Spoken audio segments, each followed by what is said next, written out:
Last Sunday, on 21st January, we entered into the 18th chapter, the last great chapter of the Gita. It started with Arjuna's question and a simple answer from Krishna to begin with. Sannyasasya mahabaho tattvamichhami veditum tyagasya cha hrishikesha prathakeshi nishodana. I desire to know severally the truth of sannyasa and the truth of tyaga. Both are renunciation in English, but in Sanskrit you can make a distinction, sannyasa and tyaga.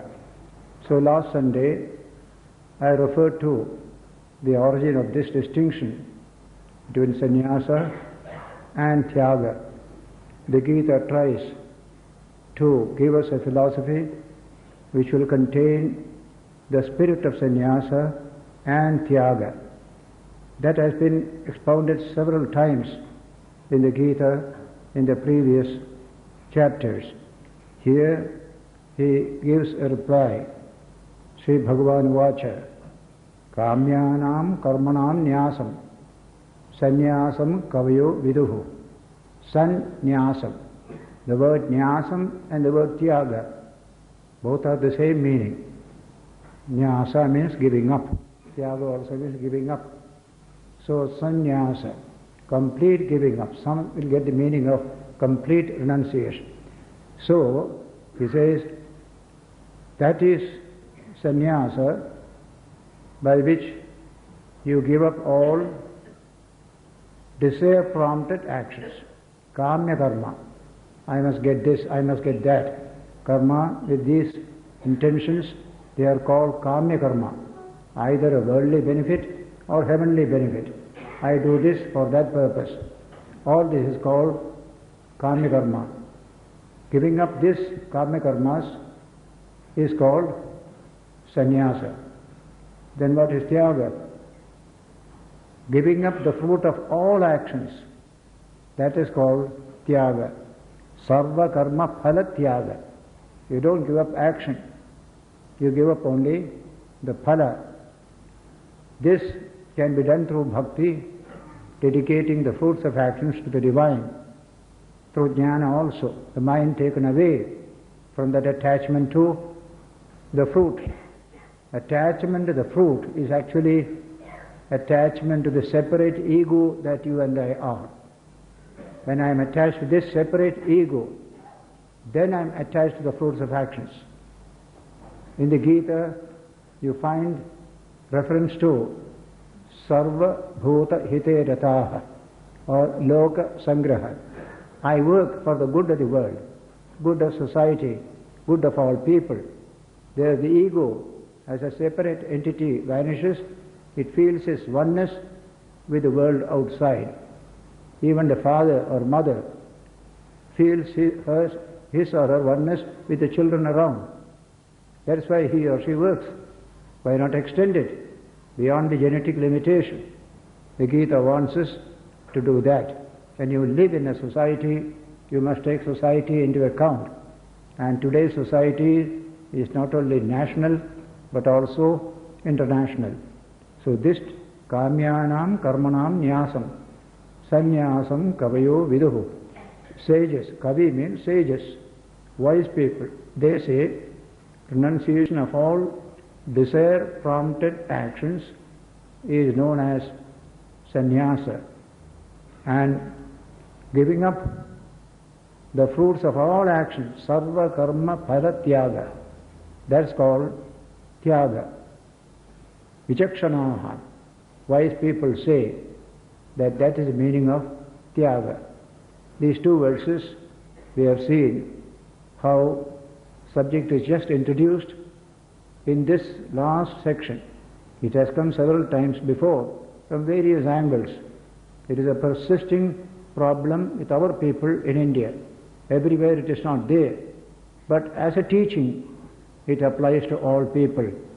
Working with selfish motives, working with more altruistic motives. Today there is need for that altruistic motive.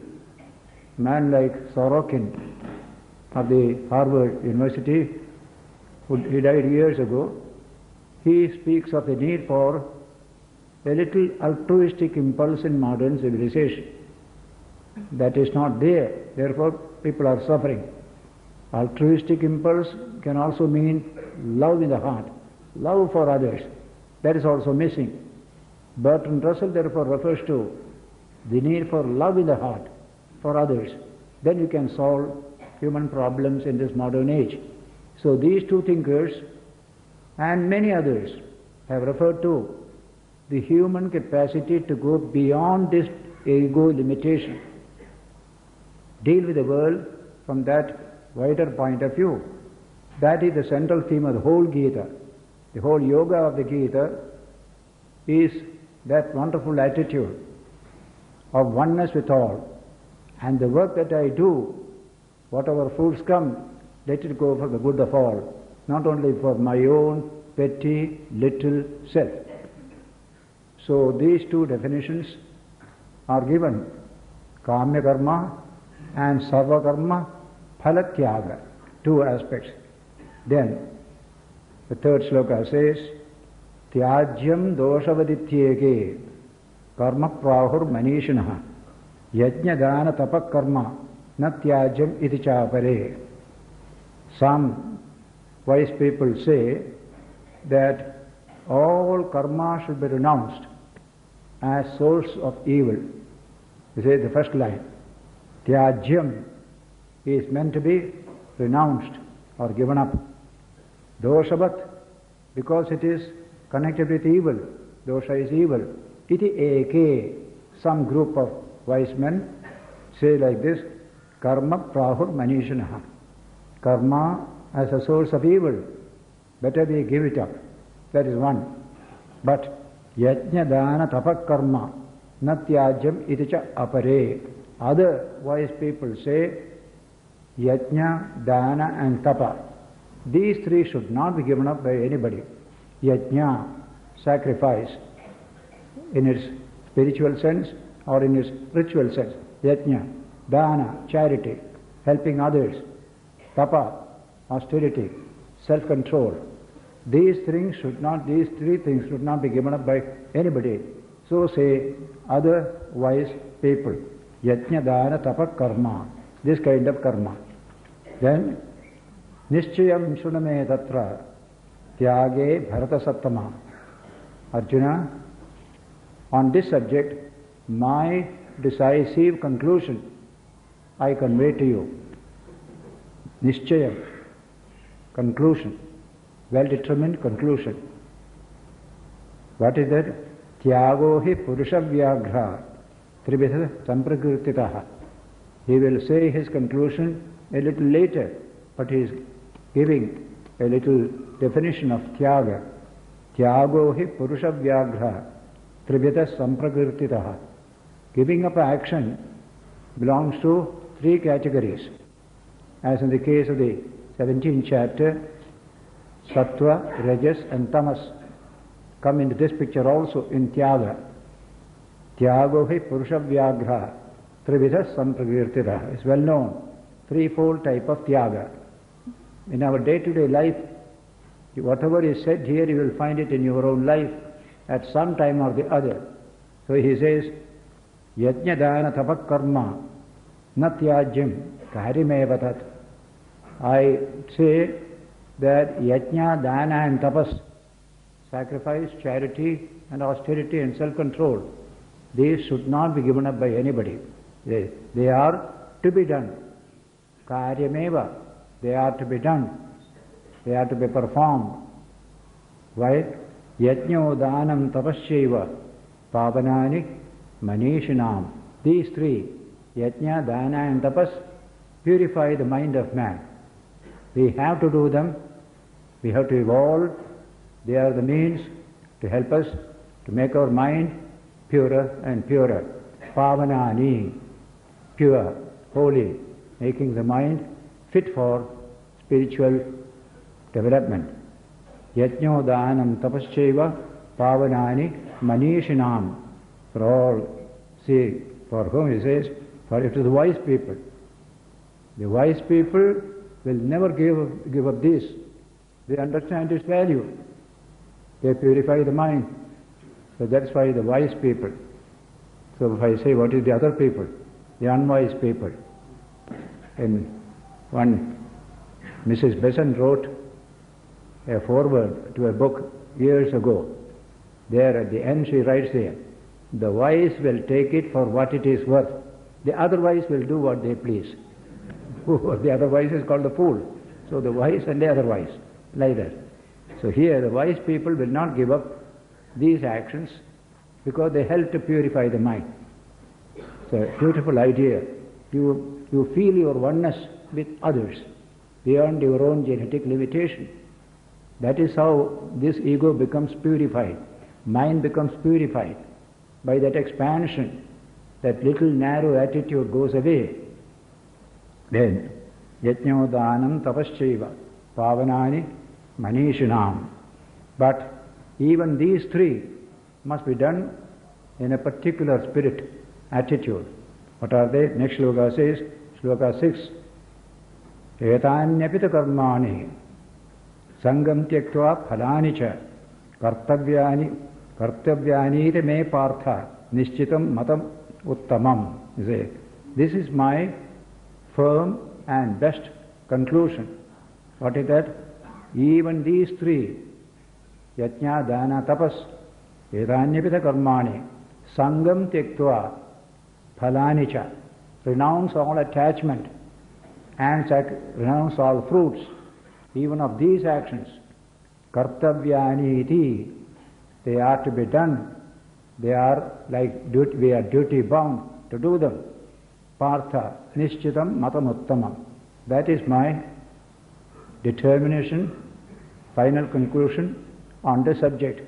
Even when you do these, do them without attachment and giving up all that littleness of mind behind the work. Etanyapita karmani sangam tyaktva phalani cha, attachment and the fruits of action. That idea of loka sangraha, we are working for the good of the whole world, must be constantly behind the mind. Then only humanity can progress to the highest level. Any kind of limitation by this little ego and the genetic system will make for conflict, violence, all sorts of sufferings in society. So men and women must grow beyond this genetic limitation which nature has given to us. But our own nature can overcome this limitation. So assert human nature over physical nature. This is the importance of all spiritual life. Physical life is natural life. Animals have it. We also live it. But at certain stages, we must assert our own true nature. We are not a speck of dust. We are not under control of nature's forces. We have our own nature with its own energies hidden within. When you begin to assert it, this development will take place to every human being. Moral, ethical, spiritual growth involves all these things. Why should I grow? That is my nature. No animal can grow, no nature can grow. Man alone can grow spiritually. So we go in that direction, slowly and steadily. And the first step is the sense of detachment, absence of attachment to fruits of action. The Gita started in the second chapter with the same theme. And we are now seeing other aspects of the same theme. Niyatasthita sannyasa karmano nopapadyate. Things which are prescribed to be done by a human being, such actions are not proper to be given up or renounced. Niyatasthita karmasya. Niyata means prescribed. Just like the state prescribes certain things for the citizen. We have to do it for the good of all. Such laws are meant for the good of all. You have to observe them, practice them, etc. Similarly, spiritual teachings, it is good for your health, follow it. Or certain medical advice will come to us for our own good, we have to follow that. Niyatatsatu karmasya. Sannyasa karmano na upadabhyate, na upapadyate. It is not proper to give up niyata karma.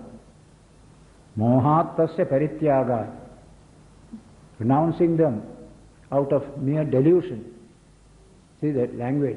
Mohat tasya parityaga. Tamasa parikirtitaha. That kind of tyaga is tamasa tyaga. Born out of tamas. So the predominance of tamas, when it comes, we will give up even things which are prescribed for our own good and for the good of all.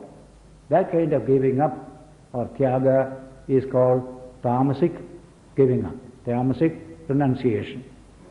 Similarly, the next one, dukkhamittyeva yat karma kaya klesh bhayat tyajet sakrutva rajasam tyagam naiva tyaga phalam labhet.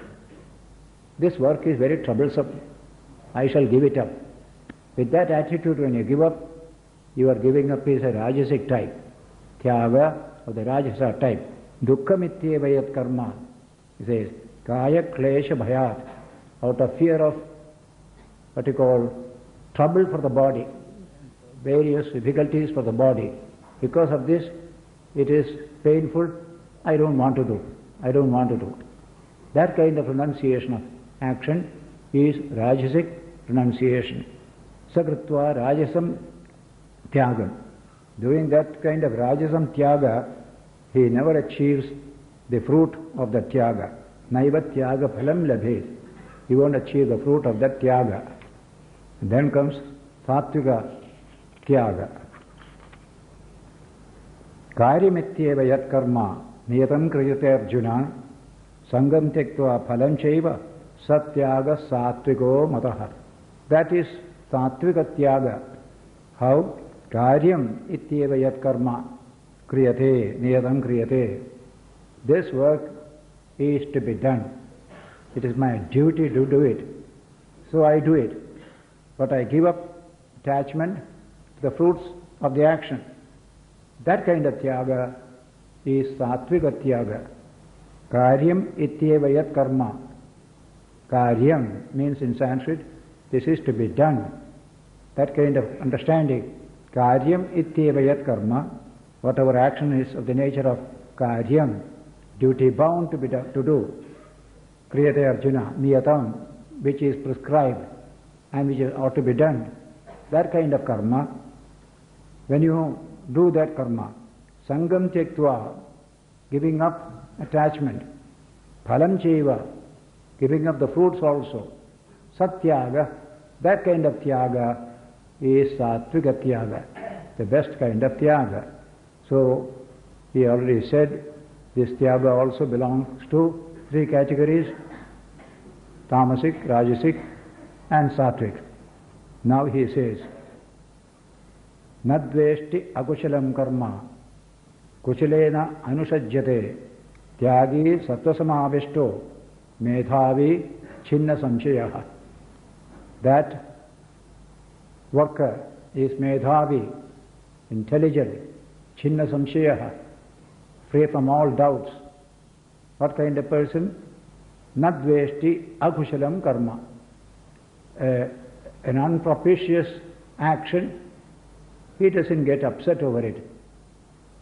Similarly, kushalam na anusajyate, kushale, any propitious action, he is not attached to it also. He is not frightened by this, he is not attached to the other, both sides. Tyagi, that is the type of tyaga. Sattva samavishto, established in sattva, immersed in sattva. The whole mind is immersed in sattva. Medhavi, very intelligent. What kind of intelligence? Medha is a great word in Sanskrit and in yoga, philosophy. Medha is the best energy of the system, refined and refined and refined, ultimately becomes medha.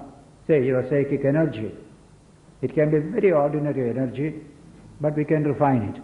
Refining until it becomes Medha energy, Medha Shakti.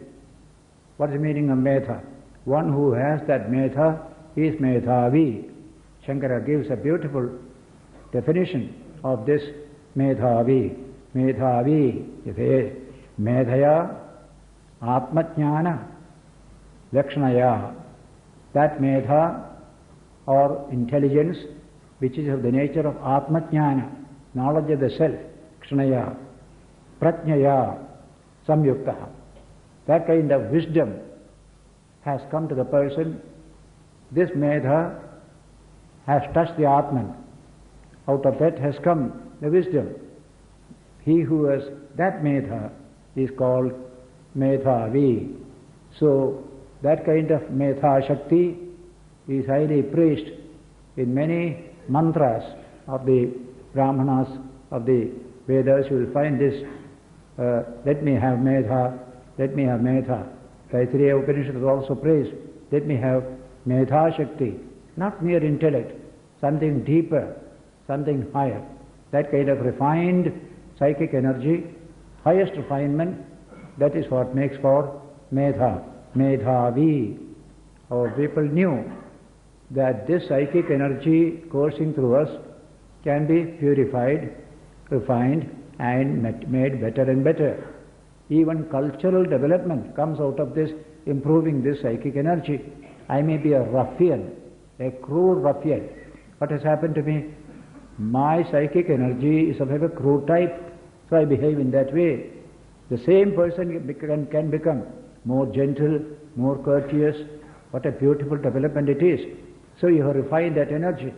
This refinement carried on to the highest level gives you Medha Shakti. The touch of the Atman has come to this energy in the system. This is how we can grow culturally, spiritually. How the crude type of aboriginals we were at one time, we became cultured and civilized by transforming this psychic energy system within. We try to purify it, refine it. In the beginning, we destroyed each other or even ate each other as a cannibal. Out of that has come this civilized state. How did it come? This change taking place within each individual. A certain restraint comes on the sensory system, so the psychic energy becomes purer and purer, refined and refined. That is the nature of all human development. Even when I go to school or college and study, I must get this development. Though we don't emphasize on it at all. In fact, we become cruder by education. The uneducated is not so crude, as the educated is very crude, because education doesn't touch this wonderful dimension. My psyche doesn't become better, purer, nobler. I leave it as it is. Only some knowledge has come that makes the psyche more dangerous. That is what is happening all over the world.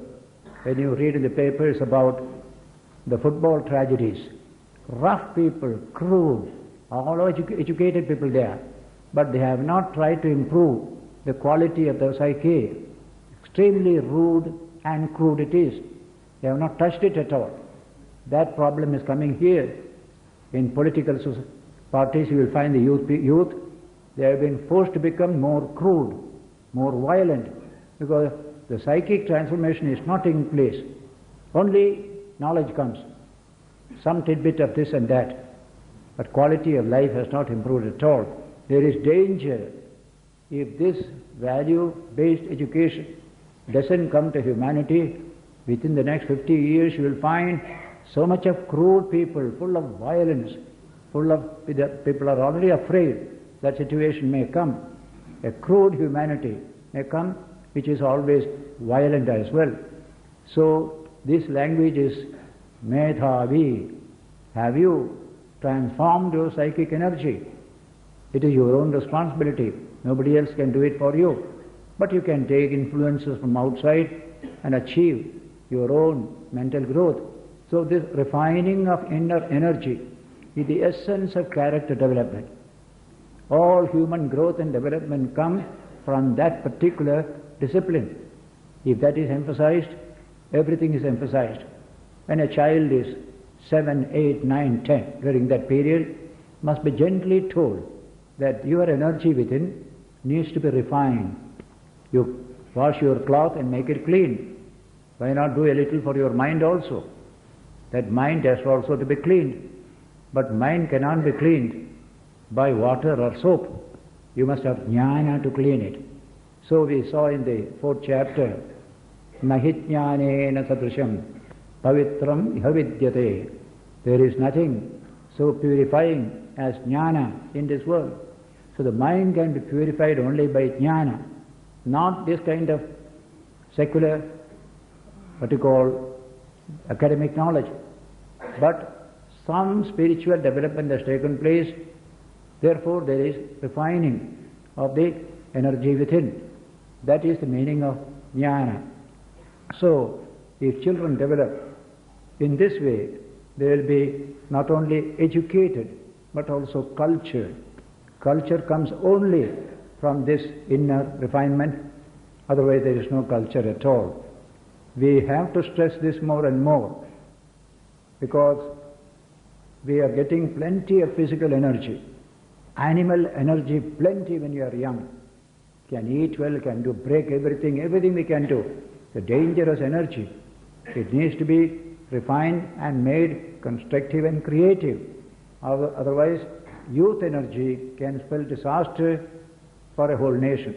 We are slowly seeing this happening in a highly materialistic our society all over the world, because that second step of refining the inner psychic energy has not taken effect at all.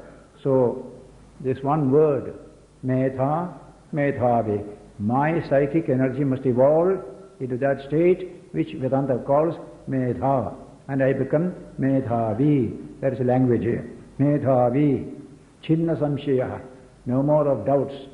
At this stage there will be no doubt at all. That is the type of spiritual development mentioned in this verse, verse 10. Then he says, Nahi dehabhrata shakyam tyaktum karmanyasheshataha yastu karma phalatyagi satyagi tyabhitiyate.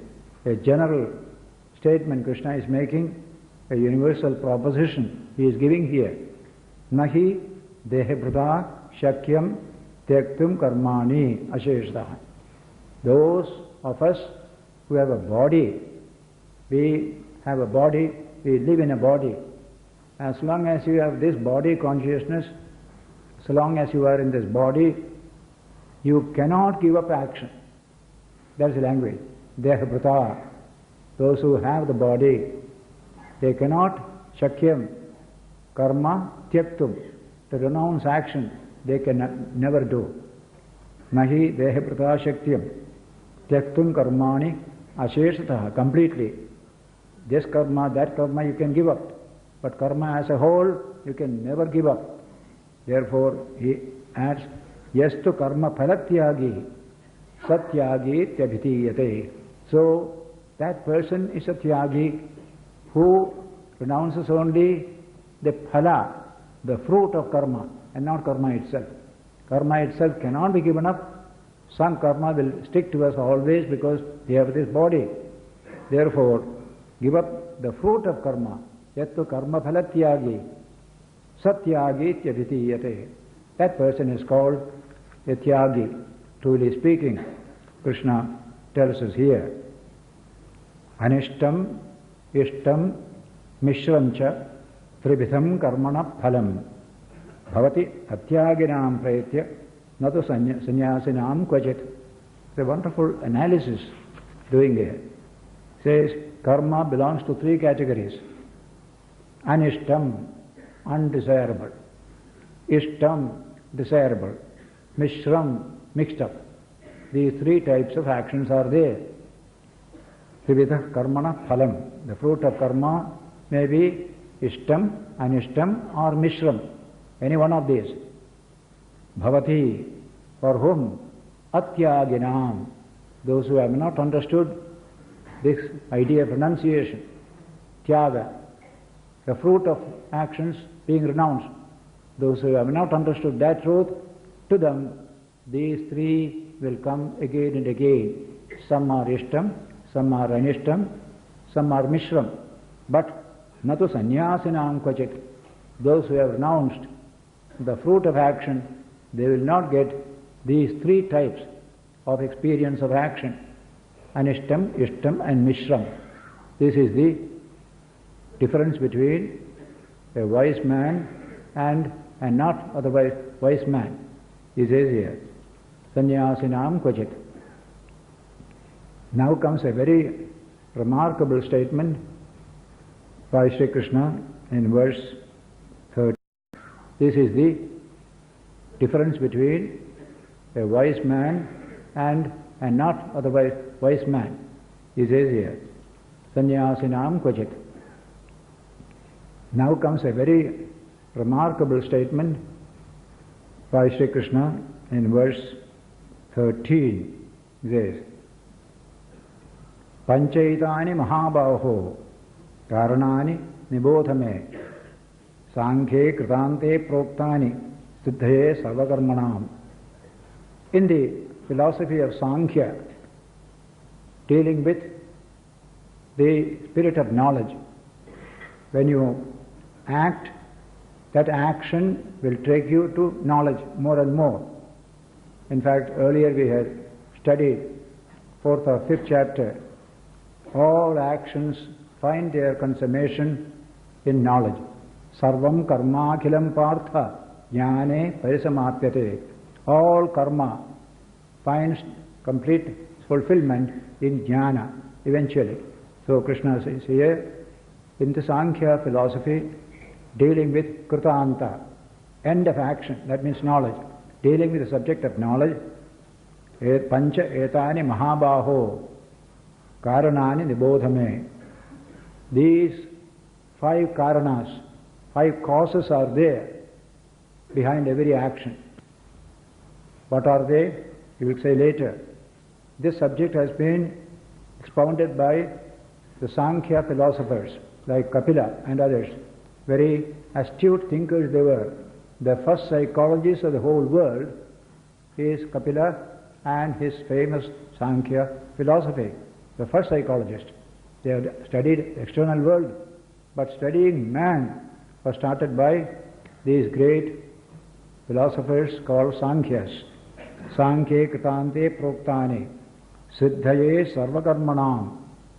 In order to achieve all actions, you need 5 instruments. 5. Pancha etani mahabahu karanani. 5 causes are there behind every action. And what are they? That is being said there in the next verse. Verse 14. Adhishthanam tatha karta karanamcha prithagvidham vividasya prithak cheshta daivam chaivatra panchamam. What an amount of analysis, what a profound thinking you will find behind this statement. What are they? First is adhishthanam, the body which is the basis of all action. If the body is not there, there is no action. So adhishthanam, one particular instrument of action is this, adhishthanam. Then tatha karta, the doer. Not only the body, but the person who has the resolve, I shall do, that karta, the doer. Second item. Adhishthanam tatha karta. Karanam cha prithagvidham. So many instruments, like the sense organs and other things, action organs, all these are there. They are the instruments. Karanam is for instrument. Karanam means cause. Karanam means instrument. There. Karanam, the prithagvidham, varieties of this. And finally, how many? Adhishthanam, tatha karta, karanam, 3. The prithagvidham, vividhasya prithak cheshta, and various forms and processes of action. That is the 4th item. Behind every action, these 4 are there. Only 4, there is a 5th one. That is the remarkable thing. You call it Daivam. Chaivatra Panchamam. You call it destiny in our language, English language, destiny. Everything we did, but it did not function well. Something was there. Therefore I couldn't achieve it. So destiny, the what you call subtle something which cannot be specified what it is, that is called destiny here. So the fifth item is destiny. For us in India, this destiny is the fruit of our past actions. We have no other destiny, no particular person called destiny manipulating things. So he says in the Hitopadesha, the famous book of morals in the Sanskrit language, there is this definition: Purva Janma Kritam Karma Tat Daivam Iti Kathyate. The action that we have done in the past, previous births, they are the operating part as destiny in this life. So it is our own makeup. It has come from ourselves, not from others. Putting blame on destiny as something outside. Especially we put the blame on poor stars and planets. They are responsible for this trouble. So that Vedanta and Sanatana Dharma doesn't accept. Our own karmas, done long ago, still waiting for maturity, they just influence at a particular moment to make for success, to make for failure. That is our idea. So what Shakespeare said is like this: the trouble, dear Brutus, is not in the stars, but within ourselves, that we are underlings. We are not really free by complaining against the stars here and there. So these are the five. Adhishthanam tatha karta. I want to do. I am the doer. That attitude is needed for work. Suppose you are deep asleep, you are not a karta at all. You are adhishthanam, but not a karta. Karta is when you are waking. You resolve, I shall do. Then you become a karta. Adhishthanam tatha karta. Karanam cha prithagvidham. Many karanams are there. My karanam within me, external karanams also are there. Instruments of action. Then vividhascha prithak cheshta.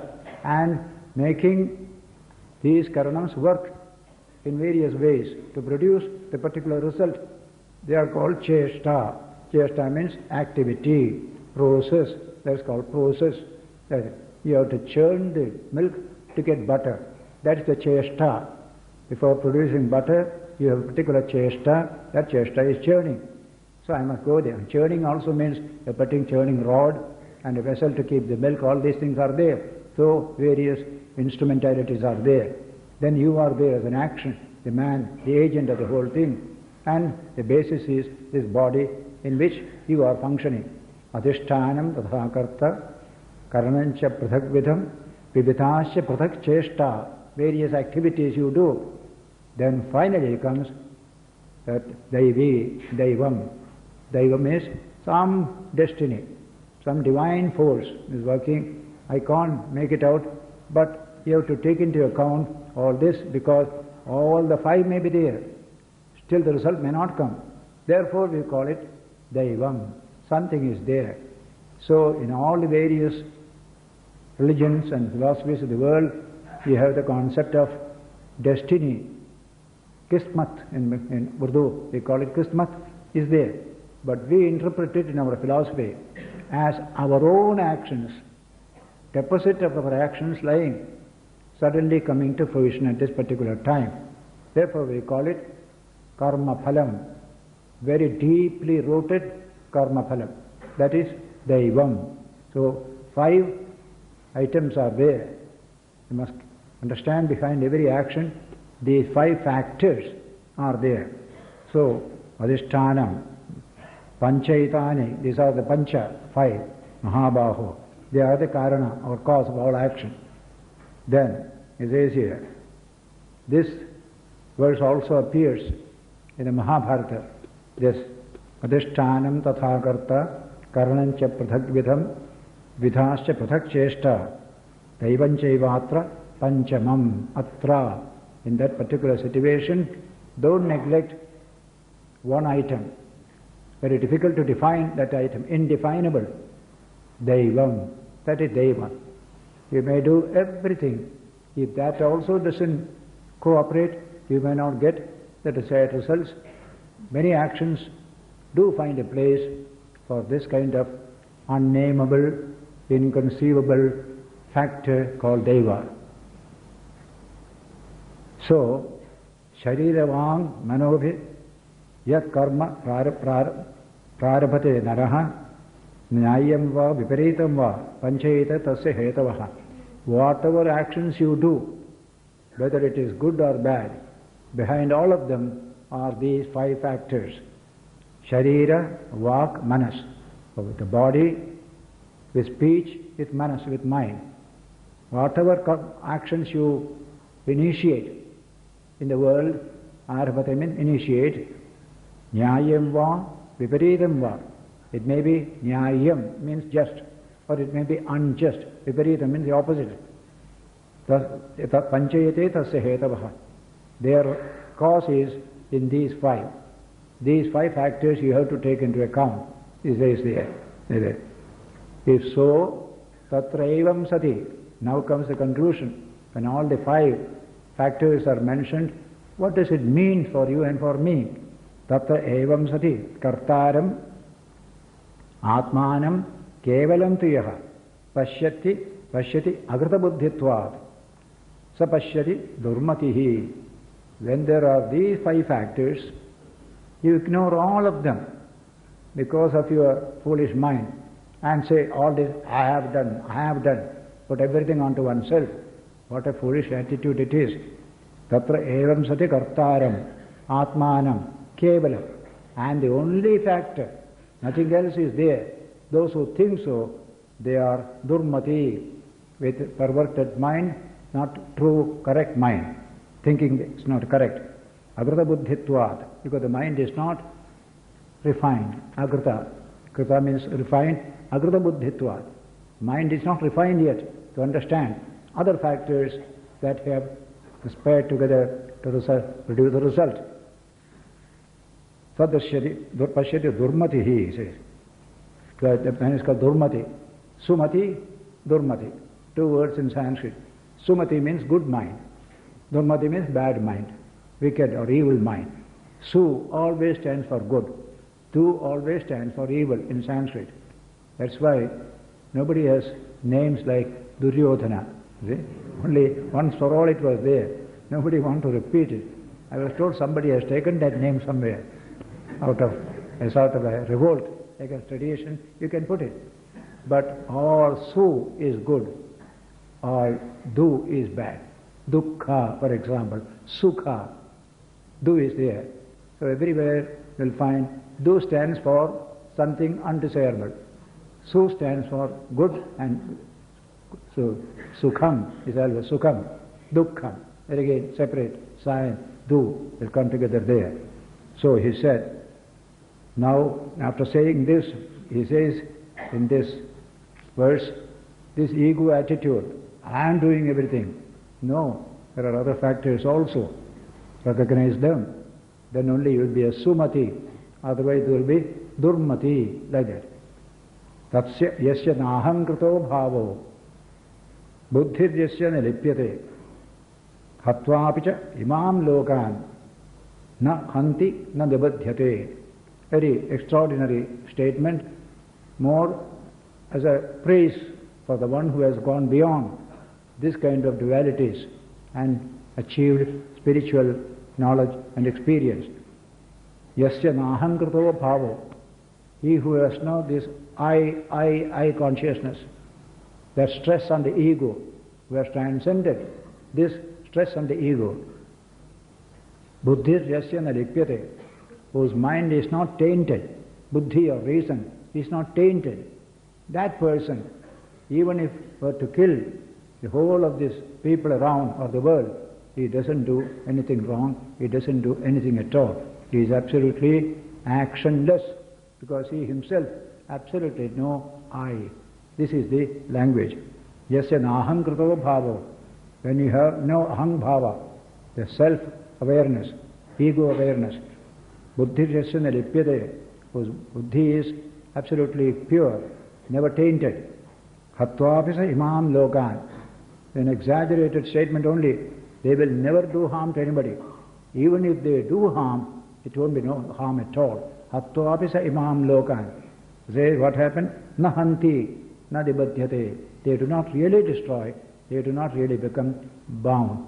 If Mahatma Gandhi is to decide, I shall destroy the people, that destruction will be more construction than destruction. He cannot. His whole system has become so attuned to that oneness with all. So this is only an exaggeration of that particular state.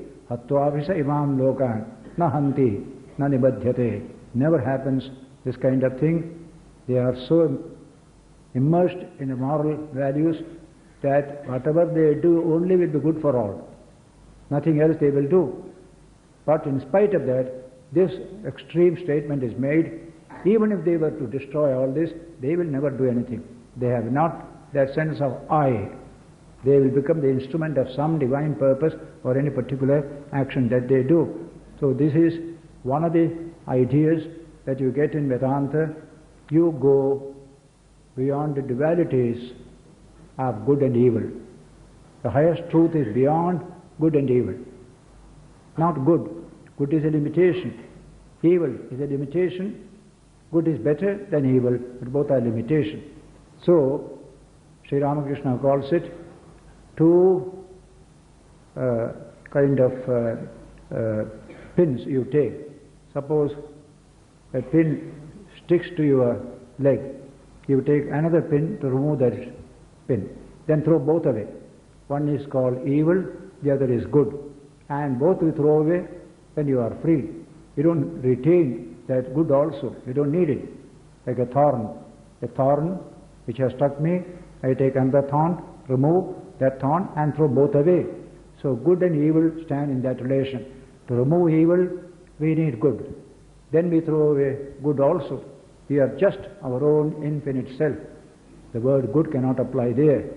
This idea has been very much misunderstood by many Western missionary writers. Oh, Hindus have no morals, Hindus do not accept morality and all that. Now things have changed. Many people understand this transcendental level. You cannot classify them as good and bad in any way. It is a lower level, you can classify as good and as bad. So, yasya nahankrito bhavo.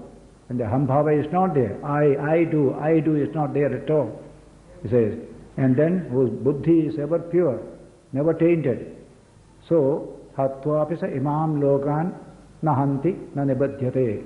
Even if they were to kill the whole world, they have never killed and they have not become bound by the action. This is the statement which implies that they have realized their oneness with all. They will never do such thing. They will always do only what is good for all, never what is evil. A perfect man will not do any evil. Ramakrishna beautifully said, a perfect dancer will not take one false step. So many steps the dancer has to take. Because he is perfect, not one false step a dancer will take. Similarly, a man of perfection will realize Brahman, never do anything wrong, never harm anybody, because they are one with all. That is their realization. So this is just what you call a sort of eulogy of that high state. The language used very often here and there in Vedanta, you will find this kind of language. And then comes the commentary. It is a eulogy. It's not going to destroy anybody. They cannot destroy also. They are one with all. That is the language. So here, the 17 verses we have completed today in this 18th chapter. Today, the end of January, 28th January today, Swami Brahmananda's birthday. There will be Ramanam Sankirtan in the temple. And we shall be meeting next Sunday here to continue this 18th chapter. But I have to go to the airport at 8 o'clock from here to fly to Bombay, and next morning, that is tomorrow, fly to Calicut in Kerala to give the Founders' Day address at the Kottakkal Arya Vaidyashala, that Ayurvedic hospital, well known all over the country, They wanted me 2 years ago, but I was not feeling well. This time they said, you are better, you must come. Okay, I shall come.